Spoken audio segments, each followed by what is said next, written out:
السلام عليكم ورحمة الله وبركاته. إن الحمد لله نحمده ونستعينه ونستغفره، وأشهد أن لا إله إلا الله وحده لا شريك له، وأشهد أن محمدًا عبده ورسوله صلى الله عليه وعلى آله وأصحابه ومن اهتدى بهديه واستنى بسنته إلى يوم الدين. أما بعد، قال الله تعالى: يا أيها الذين آمنوا اتقوا الله حق تقاته ولا تموتن إلا وأنتم مسلمون.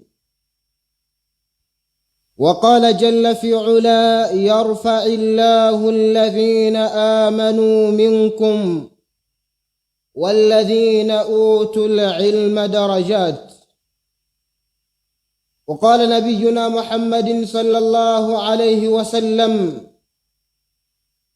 اتق الله حيث ما كنت وأتبع السيئة الحسنة تمحها وخالق الناس بخلق حسن. العلم أعلى وأحلى ما له استمعت أذن وأعرب عنه الناطق بفم. العلم غايته القصوى ورتبته العليا، فاسعوا إليه يا أولي الهمم.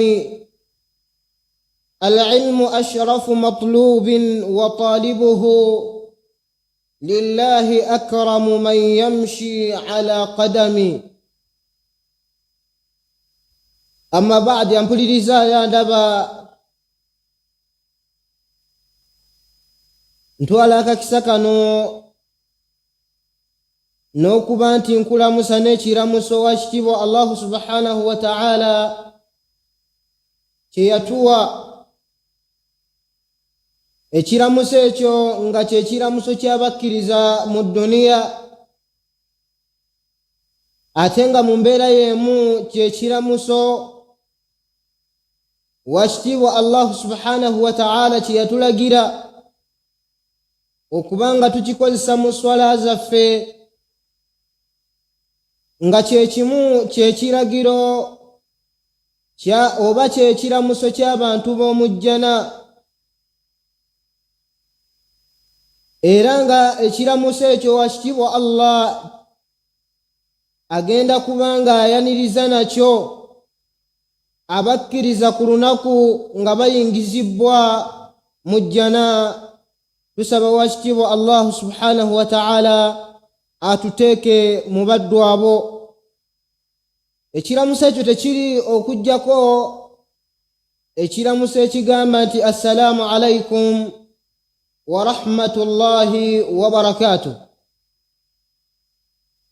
Luvannyuma lwa kubanga nkulamusa akampuliriza, ntwala akakisa kano okubanga nkujjukiza nga tusisinkanye mu lusinkano lwaffe olugenda okuba olw'okusatu, mwe twogerera obukulu bw'okuba ng'omuntu ayiga eddiini ya wakitiibwa Allah, lwe twagamba nti lwatuumibwa obukulu bw'okunoonya okumanya mu bufunze. Ennaku z'omwezi mpuliriza leero ziri ennaku z'omwezi 13 omwezi ogwa Rajabu omwaka 1443 ng'okuva wa kitiibwa Muhammadin sallallahu alayhi wa sallama lwe yasenguka okuva e Makka n'akwata ekkubo n'agenda e Madiina, wakayitawo emyaka 142 n'emyezi 7 oba n'emyezi 6 n'ekitundu okulaba nga oyitiriza sunna ez'enjawulo. Tukusaba wakitiibwa Allah otutuuse ku mwezi ogwa Ramadan, omwezi wakitiibwa Allah gwe yasukkulumyanga insha Allah wetujja okubiraba mu maaso. Nabwe kiwaluganda mpuliriza,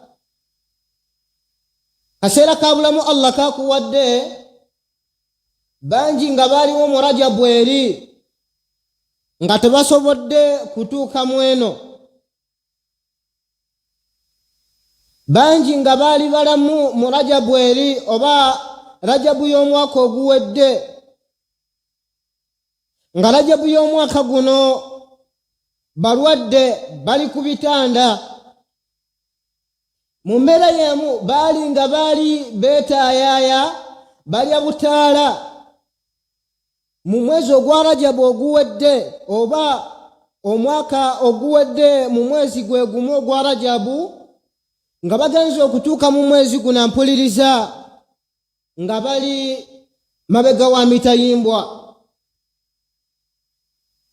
Nabwe kyampuliriza, gwe wenna wakitiibwa Allah gwakyawadde akakisa ak'obulamu ng'okyali mulamu, nga bangi akabajjeeko wakati awo okuva ku Rajabu awedde okutuusa ku Rajabu eno, bantu 1000 nga babadde baali balamu mu mwaka oguwedde oba mu Rajabu awedde ow'omwaka oguwedde, nga la hawla wala quwwata illa billah bagenza okutuuka omwaka guno oba Rajabu w'omwaka guno nga baavunda dda bali wansi wa ttaka. Wenna mpuliriza nga mu bangi Allah bajjuludde wakati awo mu mbeera eyo, mu nkumu eriteekeddwa wansi w'ettaka toliimu, mu nkumu eriri mu makomera toliimu, olya butaala, nga mu nkumu eziri mu malwaliro toliiyo, oliwo, oli ku mulimu gwo, nga mu nkumu abafunye obubenje nga bali ku bitanda toliiko. La hawla wala quwwata illa billah. Ampuliriza, bangi nga bali mu malwaliro nga baaliko abalamu nga wootambula. Nkikkiriza nga wekikkiriza nti bonna bali mu malwaliro sigamba nti bazaalibwa balina kubeerayo. Bonna balema okikakasa bulungi nti si bonna nti bazaalibwa balema. Ku duniya wakitiibwa Allah yatutonda nga tuliko nga bagenyi oba tuliko nga abatambuze, nti tutambula butambuzi lino liringa kkubo lirina gye litutwala. Mu mbeera eyo osaana kukozesa mpuliriza obulamu bwo bukozese bulungi nnyo. Mwezi gwonna Allah gwakusanzizaawo osaana kubanga ogukozesa bulungi nnyo, kubanga aba gukusanzizaawo nga bangi nnyo senga babadde Allah abubasanzizaawo oba nga agubawadde ne bagusangawo oba ne gubasangawo nga ogukusanzewo omwezi guno, bali badde bakolera mu bingi nnyo. Apuliriza, bonna abafa kikkirize gaana beegomba senga baddizibwayo ennaku ne we ziba 2 mu bulamu bwabwe naye tekikyasoboka.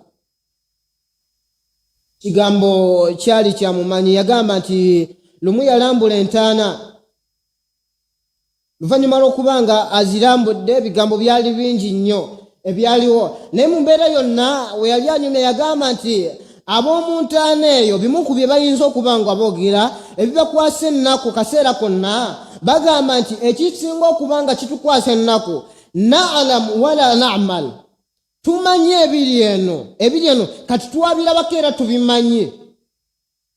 Ampuliriza, gwe bagamba nti mu ntaana waliyo okubuuza man rabbuka, ani mulaziwo, ekyo tukyogeramu bwogezi naye kikakasa kwakyo senga tubadde tukikakasa tetwali badde mu mbeera eno gye tulimu. Kkiriza gani tewali badde mu mbeera eyo gy'olimu.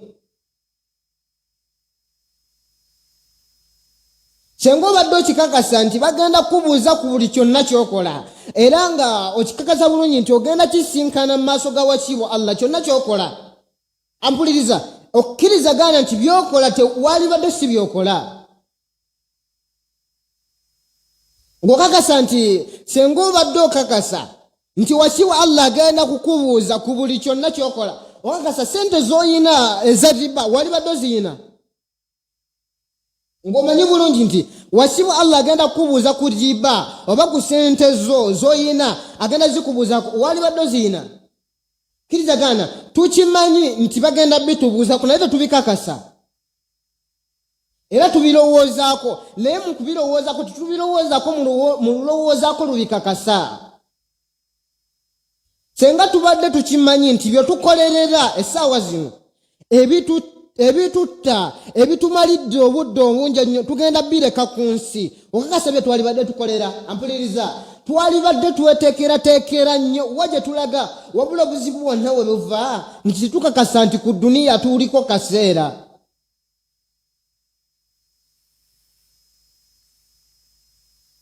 Bangako wootuula obafunangayo olutuula ng'olutuula lw'otudde lwakulowoozaamu wajja olaga.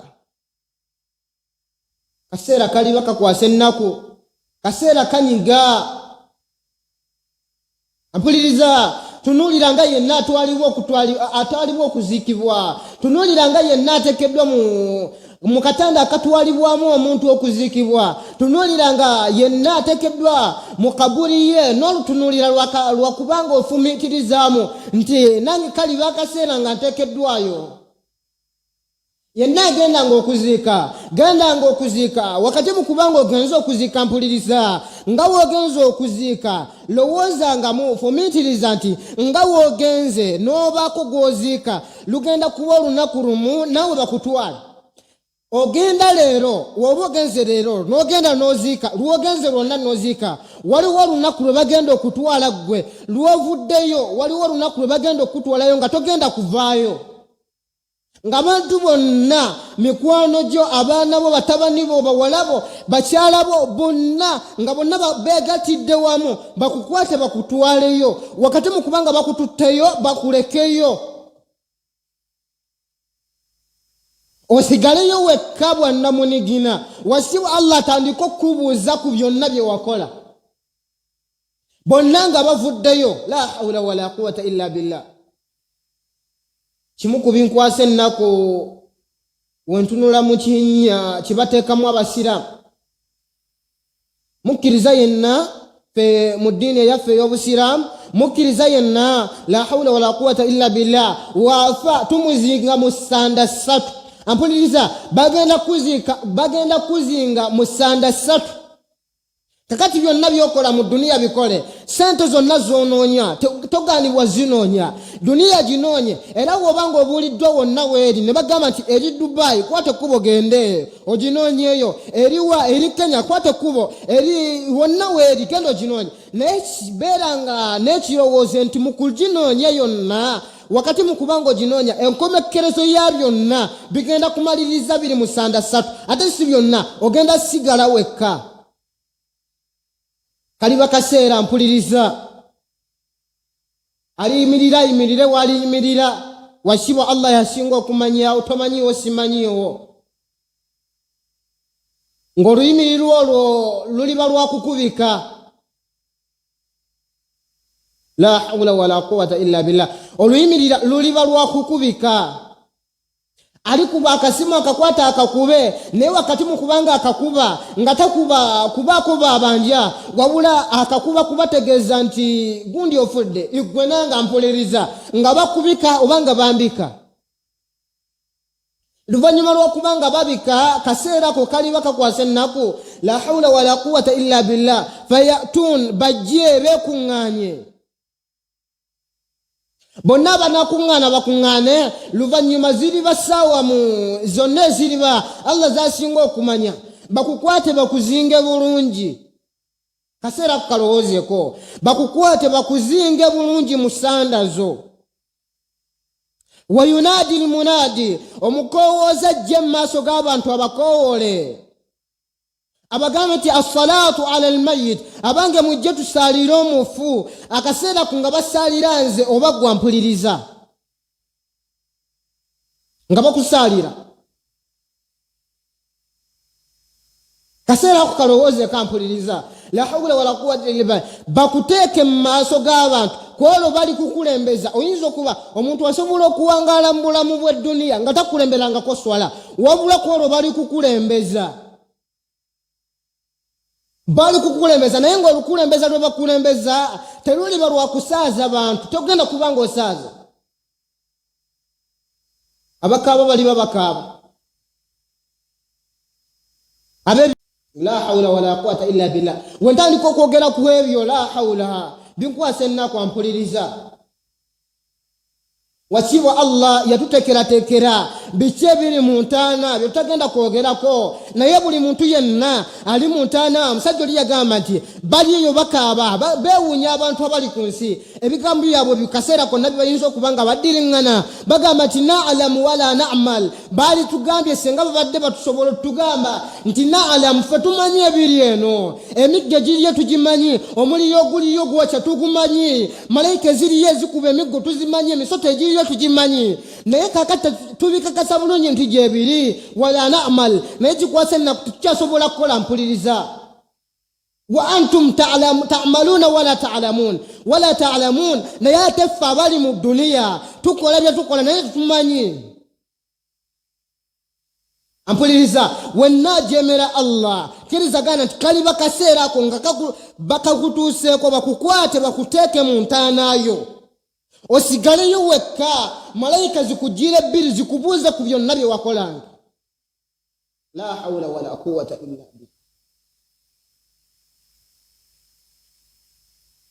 Kuba kafaananyi nga Allah akubuuza ku bwenzi bw'oliko essaawa zino, nga bwakubuuzako nti lwaki wakola obwenzi, ogenda kumuwa nsonga ki?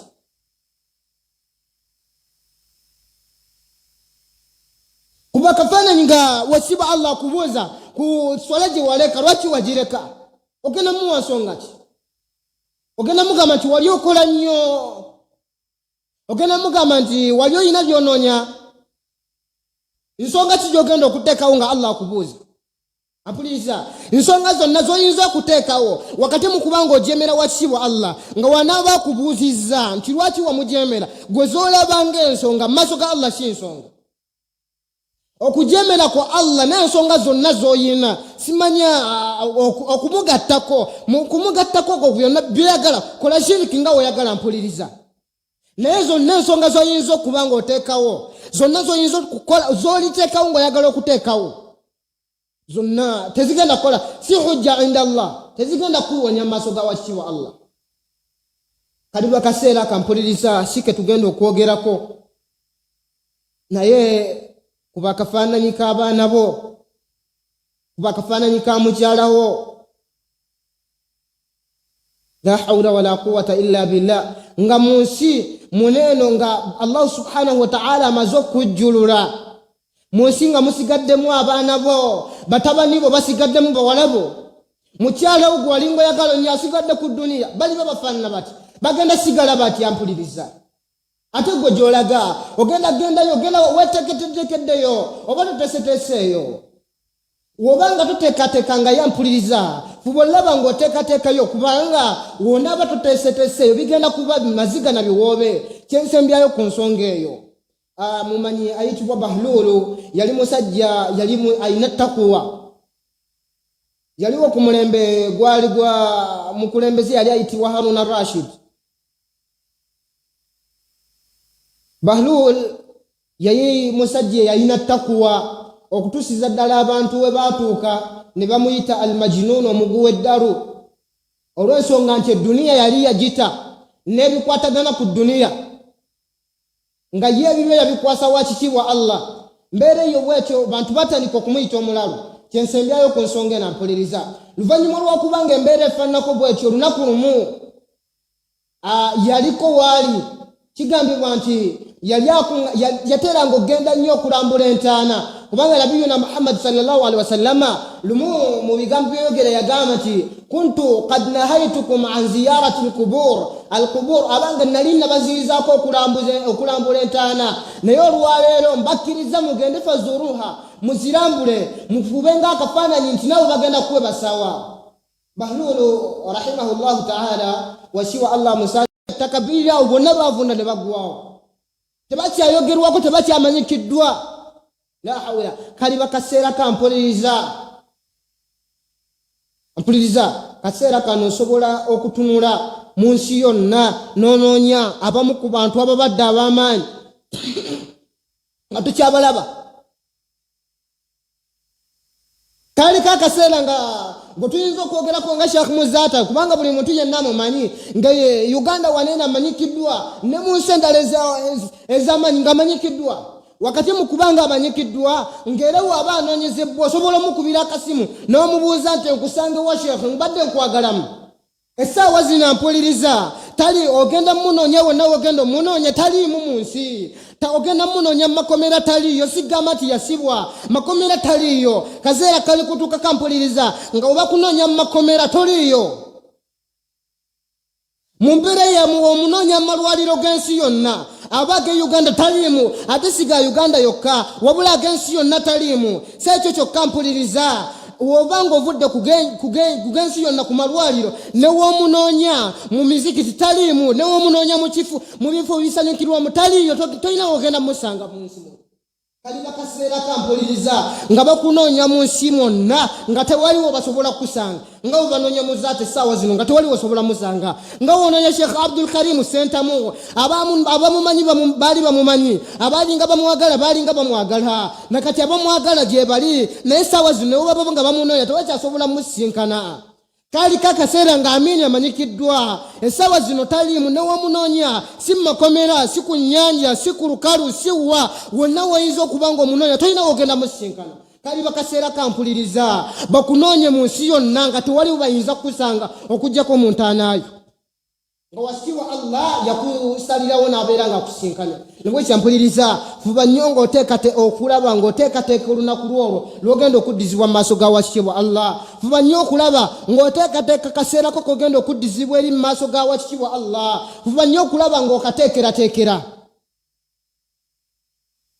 mu mbeera ey'okubanga twogera ku mukulu gw'okunoonya okumanya.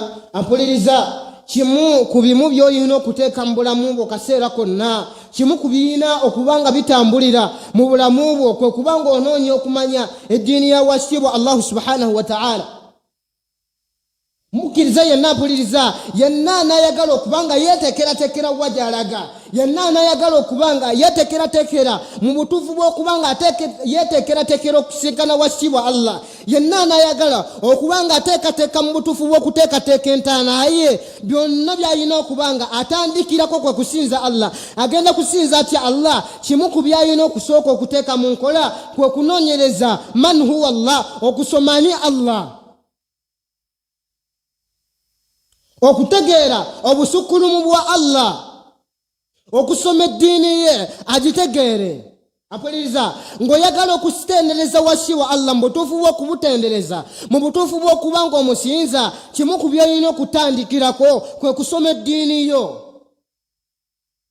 Ate yenna anasalawo n'atendereza wasiibwa Allah mu butuufu bw'okubanga amutendereza n'okumusinza mu butuufu bw'okubanga amusinza agenda sinkana wasiibwa Allah nga musanyufu gyali. Ekkubo erigenda okutuusa ku ekyo kyokka oba kwebyo erigenda okutuusa kusinkana wasiibwa Allah nga musanyufu gy'oli yani erigenda okutuusa ku kutendereza wasiibwa Allah mu butuufu bw'okubanga omutendereza n'okusinza wasiibwa Allah mu butuufu bw'okubanga omusinza ligenda kuba kubo limu lya kubanga osoma dini ya wasiibwa Allah. Allah subhanahu wa ta'ala nga seddini ku nabiyuna Muhammadin sallallahu alaihi wasallama nga ayagala okubanga obanga atandika obubaka bwe yasookerako okuteeka ku nabiyuna Muhammadin sallallahu alaihi wasallama ng'amutegeeza amugamba nti olwaleero nkutuse obubaka oba nkutuse omugugu gwogenda okwetikkula oluvannyuma lw'okubanga ovudde mu bulamu bw'ensi ogw'okubanga otuusa eri abantu obategeeze ani mutonzi waabwe. Wakibwa Allah kye yatandikirako, yatandika amugamba nti iqra, owange genda osome oba soma. Nabiyuna Muhammad sallallahu alaihi wasallam haditha nyumya Aisha Khadija radhiyallahu anha bimuku yatunyumiza oba hadithi nga wezajja zinyumya hadithi wezijja zinyonyola kigambibwa nti Nabiyuna Muhammad sallallahu alaihi wasallam ngatanaba kusibwako bubaka ngatanaba kubanga atandika kutendereza wakitibwa Allah ngatanaba kubanga atandika kutegeeza abantu nti wakitibwa Allah yatenderezebwa. Awalan yekisokera ddala yalinga ayagala nnyo okweyawula.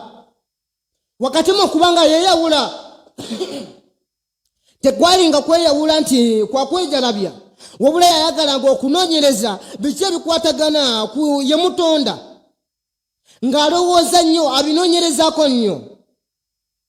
Lunaku lumu abaali mu mpuku ye gye yateranga okuwummuliramu eyitibwa Ghaarul Hira, eyitibwa Al-Hira, ng'ali eyo jaahu Jibril alayhi salatu wassalamu namujjira. Wakati mu kubanga amujjidde yamujjira nga ali mu kifaananyi Allah kyasinga okubanga amanya. Wakati mu kubanga amujjidde we yajja gyali kye yatandika nakyo yamugamba ya Muhammad, owange gwe Muhammad, iqra, soma. Muhammad sallallahu alaihi wasallam mu mbeera eyo nga tamanyi kintu kyonna, kubanga nabbi yali teyasoma bintu byansi, yali kwegamba yagamba nti yagamba Allah we yali yogerako yagamba nti inna ummati ummiya, mazima ddala omulembe gwange naye yennyini yali teyasoma nnyo kugenda wala mu bintu byansi. Agamba ma ana biqari, abange owange oŋŋamba okusoma naye nze simanyi kusoma. La hawla wala quwwata illa billah. Laba kafaananya Jibril ajjidde Muhammad sallallahu alaihi wasallam amugamba nti iqra, gwagamba okusoma talina kyamanyi. Yagamba nti oluvannyuma lw'okubanga amugambye nti soma, amuzzeemu amugamba nti nze sirina kyemmanyi.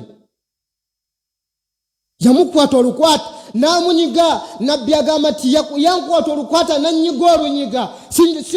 Kwegamba sifunangako omuntu yenna ayinza kubanga nyiga lunyiga nga Jibril lwe yanyiga. Oluvannyuma lw'okubanga nyize n'aziramu ekigambo kye kimu n'aŋŋamba nti iqra, yakiddiŋŋana emirundi 3.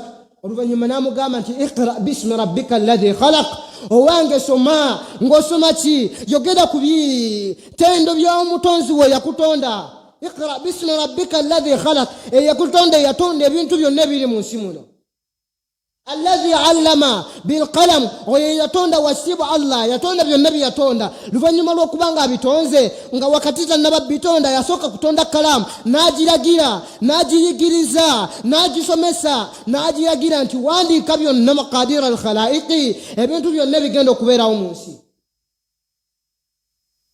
Kyekyebbee Nabiyuna Muhammad sallallahu alaihi wasallama bwe bubaka obwasookera ddala okubanga bumukkako, yajja gyali amugamba nti iqra, owange soma. Nabwekyo era yesuula eyasookera ddala okubanga ekka.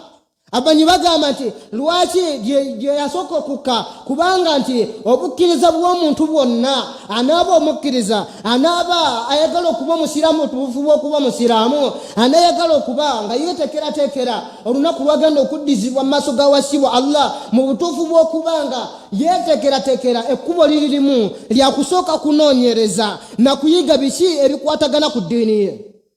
Mpuliriza, wakati mu byonna byokola funangayo akadde, fuisangayo akadde obeeko kyoyiga mu ddiini ya wakitiibwa Allah subhanahu wa ta'ala. Byonna byokola ebikubuzabuza, byonna byokola byonna fuisangayo akadde. Mpuliriza, obeeko obudde nga bwo bwakubaako kyoyiga mu kitabo kya wakitiibwa Allah. Fuisangayo akadde mu budde bwonna mu byonna byokola, funangayo akadde, akadde ako nga kofunye kakutendereza wakitiibwa Allah. Fuisangayo akadde, mpuliriza, nga akadde kofisizza kakunoonyereza biki ebikwatagana ku ddiini yo. Bangi nga beegomba essaawa zino senga babadde basobola okudda ku dduniya ne babaako kye basoma mu ddiini yaabwe nga tebakyasobola. Mpuliriza, nabwekyo gwakyakayina akakisa, mpuliriza, fuba olaba ng'okakozesa. kyali kigambo kya Imamu Muhammad ibn Abdul Wahhab rahimahullahu ta'ala we yali ateekateeka ekitabo kye waliwo ebigambo bye yateekateeka n'agamba nti al usulu thalatha oba betwaliise ebikondo ebisatu oba empagi esatu ng'empagi ezo yenna anayagala okuba omusiraamu mu butuufu bw'okuba omusiraamu anayagala okuba omukkiriza mu butuufu bw'okubanga mukkiriza ateekeddwa okubanga empagi zino eno aziteeka mu bulamu bwe. Yenna anayagala okuba omukkiriza, yenna anayagala okweteekerateekera okubanga addizibwa mu maaso ga Allah, yenna anayagala okubanga yeteekerateekera oluteekateeka olwannamaddala, na buli yenna anayagala okubanga yeebaza wakkibwa Allah mu butuufu bw'okubanga mwebaza, na buli yenna ayegomba okubanga ayingizibwa ejjana ku lunaku abantu bonna nga bali mu kaaba ayina okwekwatira ku bintu bino bisatu ebbanga lyamalanga musiraamu. Yagamba nti luvannyuma lwakubanga ebintu bino ebisatu abikugambye nti byolina okumanya, n'abuuza nti byebiriwa. Faidha qila lak, wekibanga kigambiddwa nti usulu thalatha byebiriwa ebyo ebisatu, yannyonnyola n'agamba nti al usulu thalatha bye bino wammanga. Ekisokera ddala ma'rifatul abdi rabbahu, omuddu okumanya omulezi we agenda mutegeera atya.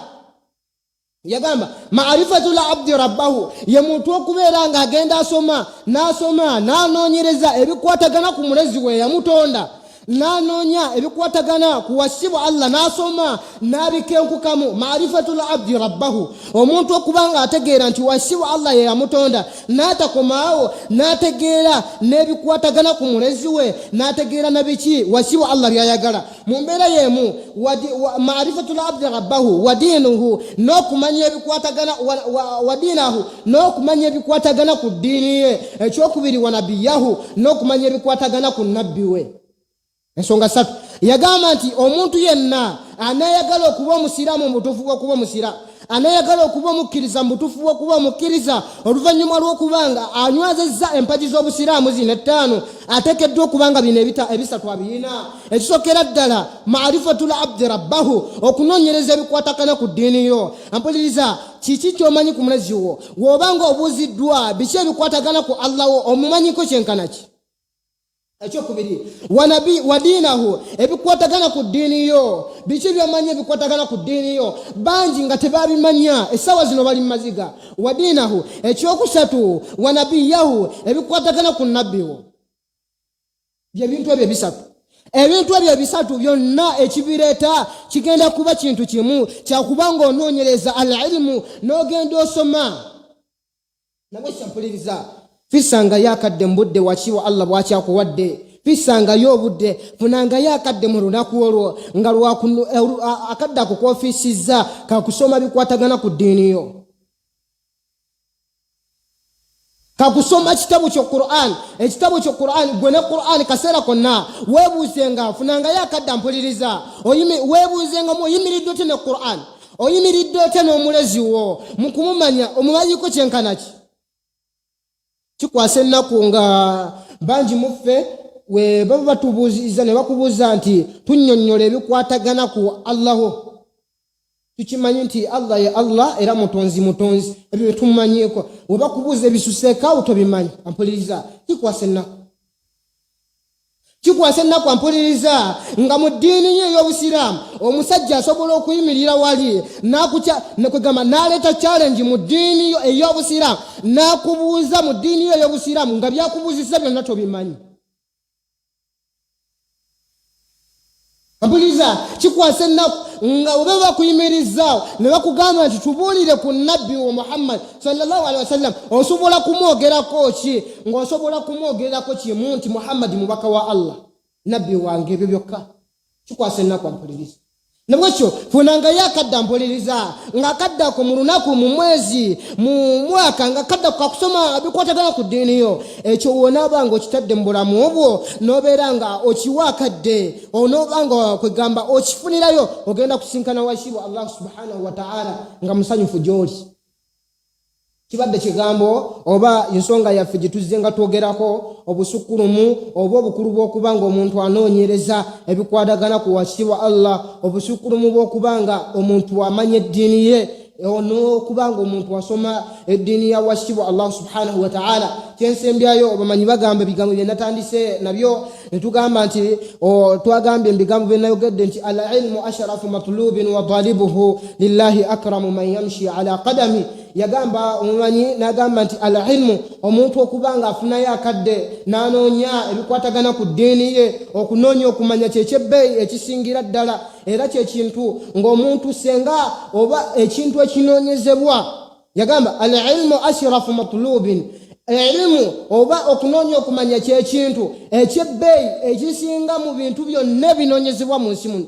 Abantu banoonya bintu bingi, bangi banoonya abaana, bangi banoonya obugagga, bangi banoonya ebizimbe, bangi banoonya amamotoka, bangi banoonya bufuzi, naye byonna mu bibanoonya mu mbeera mulimu abanoonya okumanya nga bo banoonya kumanya. Nabwekyo abantu abo abanoonya okumanya kyekintu ekyebbeeyi mu bintu byonna ebinoonyezebwa mu nsi muno, ekisinza okuba ekyebbeeyi ekinoonyezebwa al-ilmu kwe kunoonya okumanya.